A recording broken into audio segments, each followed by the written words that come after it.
Today I'll be showing you how to replace your laptop's drive. So why would you want to do this? Well, maybe you want to upgrade the internal storage capacity of your laptop. Say your laptop's internal drive is just filled to capacity and you'll need more than what it came with. Or your laptop came with a hard drive and you want to upgrade it with an SSD to get faster performance out of your laptop. So if that's the case, you came to the right place. By the way, I'll be demonstrating this on my Lenovo Ideapad 32015 ABR. That's a mouthful, I know. But the procedure for other laptops will be very similar. But without further ado, let's get right into it.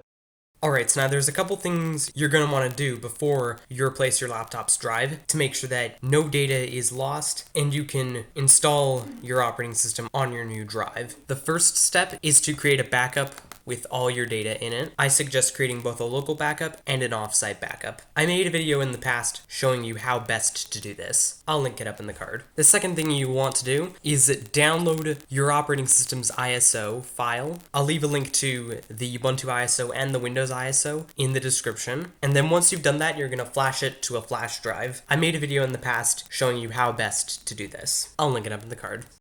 Alright, so now here's my laptop ready to have its drive replaced. Now first of all, you want to make sure your laptop's unplugged before you do this. But anyway, I am gonna open this up and then go in to shut this down. Alright, now that it's shut down, I'm gonna close this up.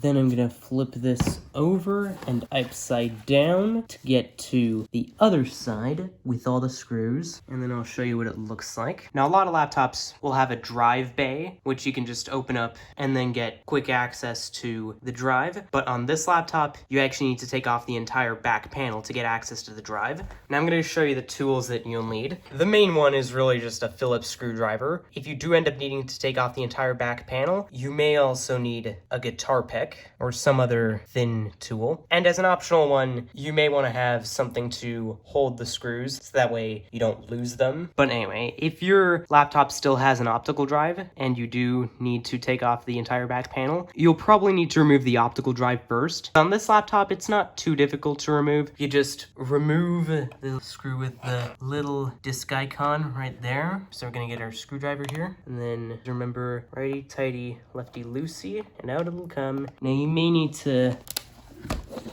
flip the screw upside down like I just demonstrated to get the screw fully removed if you're not using a magnetic screwdriver. Now that's our first screw removed. Now make sure not to lose this because you're going to need to put it back. I'd suggest putting it in a cup or something to hold the screw so that way it won't go tumbling away. But anyway, now that the optical drive screw is removed, this optical drive just comes right out, just like that. Now we're going to need this, obviously, especially if you're planning to use the optical drive, so don't throw that out. There are no spare parts in this process except for the drive. So now as you can see, we got a bunch of screws here and those all need to be removed. So let's do this quickly, shall we?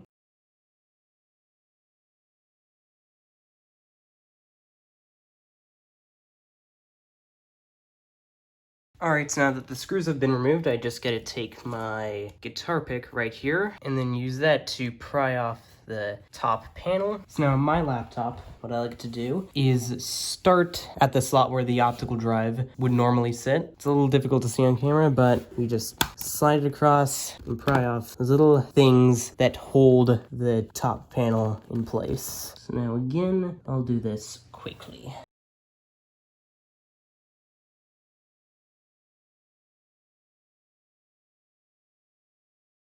Alright, so now I got the top cover detached. So now it just comes right off. So now of course don't throw this away because we're gonna need to put that back. So I'll just set it off to the side. And now your drive will be right there. Now I have already upgraded this with an SSD, so I'm not actually doing a drive upgrade, but this is just for educational purposes. But anyway, what you're gonna wanna do is just gently pry out the drive. Now one rule of thumb when you're doing anything inside of a computer, if it's not going smoothly, never force it because you could break something. But anyway, once you got hold of it, just gently wiggle it out. There we go. Now that your drive's been removed, it'll still be in its mounting mechanism. Now, on some laptops, you will have to remove some screws to remove the drive from its mounting mechanism. But on this laptop, you just pry this open like so, and then the drive comes right out. Now, of course, we're gonna still need this. But anyway, you can say goodbye to your old drive and then say hello to your new drive.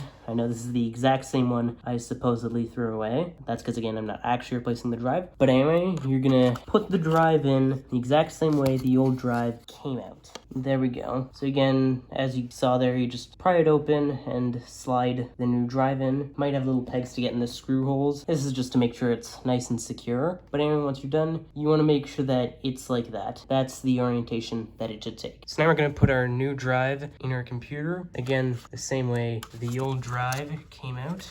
You're just gonna slide this in. You may need to lift this up, and you may need multiple attempts to get it aligned correctly, but then you just gently slide it in and it should slide right in. It doesn't click, it just slides right in. Then once it's like that, it's properly seated, and then you can just gently rest the drive down like so. And now that we're done in here, we're gonna put the top panel back on. Again, the same way it came off. Just make sure that the hinge, or the hinges, depending on which laptop you have, is aligned with the top panel. And now you literally just push the top panel back on like so. Now don't use too much force here. You don't need to be fierce with it. Just make sure that it hooks onto those little hooks that hold the top panel in place. Now if you don't get all of them, no worries. As you put all the screws back in, they'll rehook, if you know what I mean. But anyway, now we need to get all our screws back in. So let's do that quickly, shall we?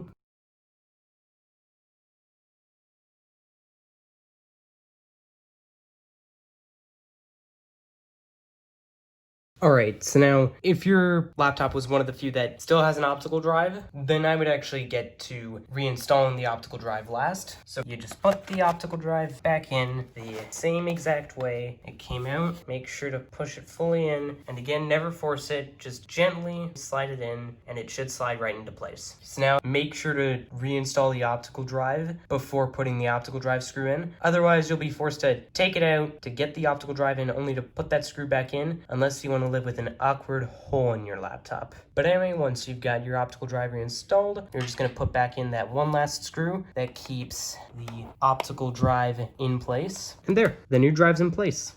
Now there's one more catch you gotta be aware of before you can expect your new drive to work. Unlike the drive that came pre-installed in your laptop, it doesn't come with an OS pre-installed, so you're gonna need to install one on your own. Hopefully you already downloaded the ISO of your operating system of choice and flashed it to a flash drive. I've made 2 videos in the past showing you how to install Ubuntu and Windows respectively. The only thing to keep in mind is, in your case, you do not want to install your OS on a dual boot configuration, but you just want to wipe your entire drive and install Windows or Ubuntu or whatever. If you're installing Ubuntu or any other Linux distro on a dual boot with Windows, I'd strongly suggest installing Windows first and then installing Linux, just to make your dual boot configuration easier. But anyway, thanks for watching. If you liked this video, found it was helpful, hit the like button, share this video with your friends, subscribe to the channel, and leave a comment.